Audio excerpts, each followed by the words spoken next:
Hello ndagusuje kandi naguhe ikaze kuri Toko Sport ubuzima kabisa ndakwifuriza ibyo byiza cyane aho uherereye hose. Akaba rero maci y'amajonjora y'igikombe cya Afurika CAN Amavubi vs Libya head to head, imikino yagiye ibahuza ndetse n'abakinnyi bose bari bubanzemo.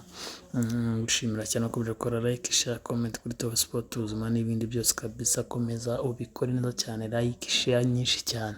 Hanyuma amajonjora kandi rero saa 12 no match yatangiye kugeza ubu ngubu nta kirahinduka, umukino uracyari ubusa ku busa. Rero ikipe y'u Rwanda Amavubi kiri kwitwara neza, ni ugutegereza tukareba uko umukino ubuze kurangiza, tuza no kubabwira nuko warangiye. Hanyuma abakinnyi babanjemo ku ruhande rw'Amavubi Ntwari Fiacre mu izamu wambaye nimero 1, Ombolenga Fitina nimero 13, Niyomugabo Claude nimero 20, Mutsinzi Ange nimero 5, Manzi Thierry nimero 17, Rubanguka Steve nimero 6, Kwizera George nimero 22, hanyuma Bizimana Djihad nimero 4, Kapitene Nshuti Innocent nimero 19, Muhire Kevin nimero 11, Cyasi 11, Mugisha Gilbert nimero 12, hanyuma Maxime Adolphe Yunus Ishimwe ndetse Byiringiro Rage Gitega bose bari ku ntebe y'abasimbura neza cyane.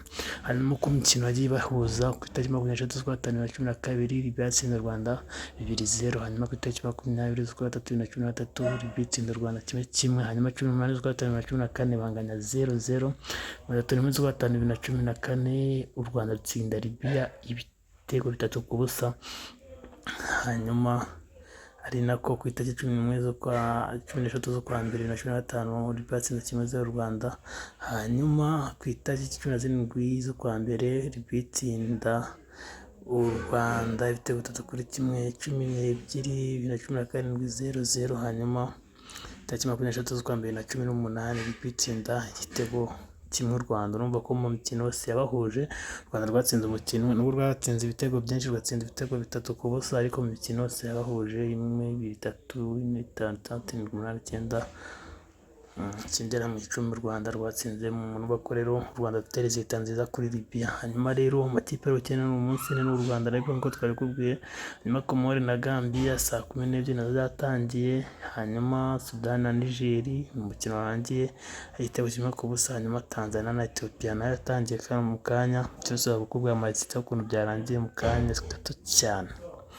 Kuri Toko Sport ubuzima kabisa niho uri bubisange. Hanyuma twikomereza n'andi kipe ari bumanuke mu mikino y'igikombe cyo gushaka itike yo kujya mu gikombe cy'isi. Sudani 0-0 Niger, Tanzania irakina na Ethiopia nayo yatangiye, hanyuma CAF Virgin Island na Bahamas baza kuba bamanuka mu kibuga na mukanya. Hanyuma tukweza gukora subscribe, share na comment kuri Toko Sport ubuzima. Bashimire cyane mwese mwakomeje gukora subscribe, shimire mwese mufata umwanya mukareba zino video, nshimira cyane byimaze yaba mwebwe mukora share, like na comment kuri TikTok, Instagram, YouTube hose ni Toko Sport ubuzima. Ciao, salavista, amahirwe masa Amavubi yacu.